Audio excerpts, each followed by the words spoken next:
Assalamu alaikum and hi everyone. This is me Shahriyak Hyderpati. I'm good and hope the same for you.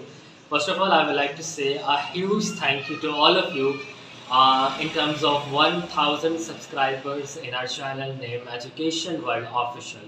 I welcome the new viewers and अगर आप new हैं तो kindly हमारे channel को like, share, subscribe ज़रूर कर दें. So students, जैसा कि आपको पता है कि ECAT की सीरीज़ बहुत ज़्यादा नियर है, तो आज मैं आपको कुछ NATGI की प्यास नस्ट के इम्पोर्टेंट मैथ से रिलेटेड रिपीटेड MCQs के बारे में बताऊंगा. सो बिना टाइम वेस्ट किए लेट्स गेट स्टार्ट. हमारे पास पहला MCQs है limit x approaches to 0 sin 4x by 7 into 7. अब अगर आप इसको सोल्यूशन करें, आपने सिर्फ एक चीज़ याद रखनी है, हमारे पास साइन के साथ जो भी नंबर हो, फॉर एग्जाम्पल साइन के साथ जो भी नंबर हो, I am talking about number not variable, जो भी नंबर हो वो उसका आंसर होता है. सिंपल. अब साइन के साथ हमारे पास नंबर कौन सा है? 4/7. देखिए ऑप्शन में 4/7 है. यस, तो इसका आंसर क्या है? 4/7. अब आप पूछेंगे ये किस तरह से आया? तो अगर आपने लॉन्ग टेक्निक भी देखी तो आपने पढ़ा होगा कि हमारे पास sine x over sine x किसके इक्वल होता है? 1 के. तो अगर हमारे पास फॉर एग्जांपल ये वैल्यू है sine 4x over 7 over x, तो हमने इसको भी 4/7 बनाना होता है. तो इसके लिए हम 4/7 से मल्टीप्लाई भी करेंगे और डिवाइड भी करेंगे. 4/7 फिर देन हमारे पास आता है साइन 4x/4x. जो भी इसको सॉल्व करेंगे देन हमारे पास 4/7 आंसर आता है. तो इतना लंबा चौड़ा करने की भाई साहब क्या जरूरत है?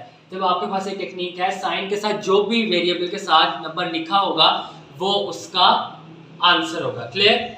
MCQ number 2, limit x approaches to 0 e(ax) over x. Same technique, जो भी वेरिएबल में साथ नंबर होगा, जैसे अगर ये e(ax) है ना और ये e(bx), a भी रिप्रेजेंट कर रहा है कांस्टेंट को, b भी रिप्रेजेंट कर रहा है किसी कांस्टेंट को, तो आराम से इसके x का कांस्टेंट क्या बना है? a, दरमियान में साइन माइनस और देन इसका कांस्टेंट b. तो हमारे पास ऑप्शन क्या बन गया? a minus e. अगर फॉर एग्जांपल इसका आंसर होता है limit x approaches to 0 e7x plus e3x over x, तो इसका आंसर क्या होना था? 3 plus 7 plus 3 which gives answer 10. तो ये कुछ टेक्निक्स थी. लेट्स तो अब हम बढ़ते हैं अपने नेक्स्ट MCQ की तरफ. तो ओके स्टूडेंट्स, हमारे पास MCQ नंबर 3 है equation of an ellipse. Equation of an ellipse is 4x square plus y square plus 8x minus 10y plus 13 is equal to 0. The eccentricity will be. अब अगर हम eccentricity का formula निकालने बैठे तो हमें a स्क्वायर चाहिए, b स्क्वायर चाहिए, फिर देन उसको c पे जो भी हमारे पास सारा प्रोसीजर था जो मैंने आपको स्टार्टिंग की वीडियोस में बताया था. लेकिन अब मैं आपको इसकी शॉर्ट टेक्निक बताता हूँ. eccentricity ऑफ एन एलिप्स, इतना तो स्टूडेंट्स इतना तो आपको पता है ना कि eccentricity of ellipse less than 1 होती है, जबकि पैराबोला की एसेंट्रिसिटी भी आपको पता है, सर्कल की एसेंट्रिसिटी भी पता है, हाइपरबोला की एसेंट्रिसिटी भी आपको पता है. अगर नहीं पता तो मेरी पिछली वीडियो देखिए, उसका लिंक ऊपर डिस्क्रिप्शन में आ रहा है. अब देखिए एसेंट्रिसिटी एलिप्स लेस देन 1 है. अब इस ऑप्शंस में देखिए कौन सी वैल्यू लेस देन 1 है? D, none option cancel. 1.09 हमारे पास ग्रेटर देन 1 है, तो ये ऑप्शन भी कैंसल. इन दोनों को जब आप डिवाइड करेंगे इसका आंसर भी ग्रेटर देन 1 आएगा और इसका आंसर हमारे पास लेस देन 1 आएगा, जो कि इसकी एसेंट्रिसिटी होगी. Clear? Next, limit x approaches to 0 4x square plus 8x7 minus 9 divided by 5x7 minus 4x square minus 8. अब लिमिट का क्वेश्चंस करते वक्त आपने एक बात याद रखनी है कि ये हमारे पास न्यूमरेटर और denominator, this is denominator and this is numerator. Numerator की हाईएस्ट पावर कौन सी है? न्यूमरेटर की हाईएस्ट पावर है ये x7. क्लियर? और डिनोमिनेटर की हाईएस्ट पावर है x7. सेम है, लेकिन इनके साथ जो कोफिशिएंट और कांस्टेंट टर्म्स है वो इसका आंसर होगा. इसमें न्यूमरेटर का कांस्टेंट टर्म कौन सा है? 8 और इसकी कौन सी है? 5. तो 8 divided by 5 is your required and correct answer. Clear? चलिए स्टूडेंट्स नेक्स्ट एमसीक्यू की तरफ चलते हैं। आई होप आपको यहाँ तक समझ आ गई होगी। ओके स्टूडेंट्स, तो ये हमारा एमसीक्यू नंबर 5 है। ये हमारे आप समझ लें फेवरेट क्वेश्चंस हैं नस्ट के, यूईटी के एंड जी की। बहुत फेवरेट क्वेश्चंस हैं, स्वीट क्वेश्चंस हैं। The equation of a straight line which is passing through origin which is 0 0 and parallel to 3x minus 2x minus 3y is equal to 4। अब अगर हम इस इक्वेशन को सॉल्व करें तो बहुत लंबा चौड़ा सॉल्यूशन है, तो मैं आपको इसकी एक बेसिक टेक्निक बता देता हूँ। जब भी हमारे पास कोई भी इक्वेशन पूछी जाए और वो ओरिजिन से पास हो और तीसरी बात वो पैरेलल हो, क्या हो? पैरेलल हो, आपने किसी भी तरीके से जो उसका कांस्टेंट नंबर है उसको इक्वल करना है 0 के। जैसे इक्वेशन है 2x minus 3y is equal to 4, इसका कांस्टेंट नंबर क्या है? 4। तो इस कांस्टेंट नंबर को आप बस कर दें 0, तो क्या बचता है? 2x minus 3y is equal to 0। देखें 2x minus 3y is equal to 0, तो यही इसकी required option. Simple. Next MCQ देखिए, 1 plus 3 plus 5 plus 7 up to 20 terms find sum. Simple सा क्वेश्चन है। पहले आपने देखनी है कौन सी सीरीज है, अरिथमेटिक सीरीज है, इनफाइनाइट सीरीज है, ज्योमेट्रिक सीरीज है, कौन सी सीरीज है। दूसरी बात आपने देखनी है ये हमारे पास कौन सा नंबर है। मैं आपको बता रहा हूँ 4 ऑड नंबर्स। अब अगर इसकी जगह हमारे पास आता है ना 1 2 4 6, तो वो इवन नंबर्स होंगे, उसका फॉर्मूला डिफरेंट होगा। इसमें आपने फॉर्मूला नहीं लगा रहा। और नंबर्स में आपने सिर्फ एक चीज देखनी है, up to how many terms? 20 terms. And कितना दिया हुआ उसने? 20 टर्म्स। जब 20 टर्म्स हो, इनफाइनाइट सीरीज हो और क्या कहते हैं ऑड नंबर्स हो और सम पूछे, आपने सिर्फ एक चीज करनी है, जो आपकी टोटल टर्म्स है ना उसका स्क्वायर ले लेना। मतलब n का स्क्वायर 20 का भी स्क्वायर कितना बन गया? 400। है ऑप्शन 400, तो this is your required option.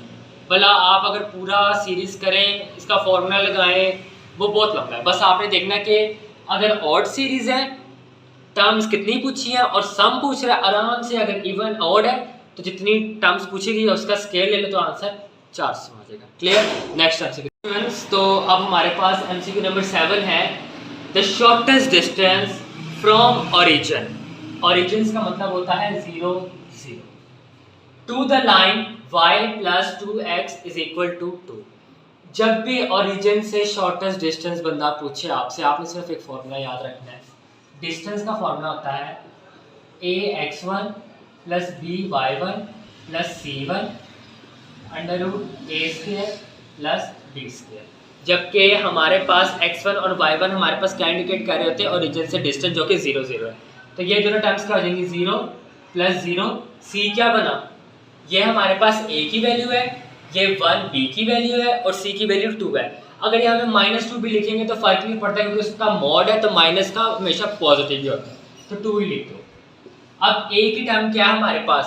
a की टर्म है 2 का स्क्वायर प्लस 1 का स्क्वायर, तो कितना बन गया? 2/4 plus 1 under root 5, 2 under root 5। देखो ऑप्शन है कहाँ पे? 2 under root 5 is the correct option. Next MCQ, the sum of infinite series. The sum of infinite series हमारे पास है 1 minus 1/3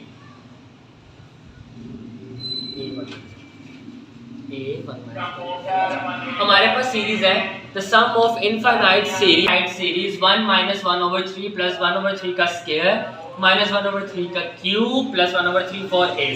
एक बात आपने हमेशा याद रखनी है, सम ऑफ इनफाइनाइट सीरीज दो फॉर्मूलास पर डिपेंड करती है, a1 1 minus r। ये तब डिपेंड करेगी जब हमारे पास r less than 1 and less than greater than -1 हो, क्योंकि 0 के कभी भी इक्वल नहीं होता। तो ये फॉर्मूला लगेगा a1 किसके इक्वल है? 1, और r किसके इक्वल आएगा? 1/3, तो ये बनेगा 1/, कितना बनेगा? 3 - 1/3, 1 2/3, तो आंसर बन गया इसका 3/, 2, एक मिनट कुछ गलत कर दिया, a1 हमारे पास बना 1 माइनस, सॉरी 1 प्लस है ये, 1 प्लस, तो ये बन गया 4/3, तो आंसर बन गया 3/4। तो ये इसका आंसर क्या आ गया 3/4, ये हमारे पास इसका correct option. Clear students, next दो एमसीक्यूज रह गए वो भी जल्दी से देखते हैं। ओके स्टूडेंट्स, हमारे पास नेक्स्ट एमसीक्यू है, इन हाउ मेनी वेज, कितने तरीकों से 7 डिफरेंट बुक्स, हमारे पास कितनी बुक्स है 7 डिफरेंट बुक्स को हमने अरेंज करना है एक शेल्फ में, जबकि हम एक स्पेसिफाइड बुक को किसी 2 एंड पे रख सकते हैं। फॉर एग्जांपल हमने 7 में से एक बुक ले लिया है उर्दू को हम राइट भी रख सकते हैं एंड पे और लेफ्ट एंड पे भी रख सकते हैं, मतलब कितने फैक्टोरियल 2 फैक्टोरियल। क्लियर।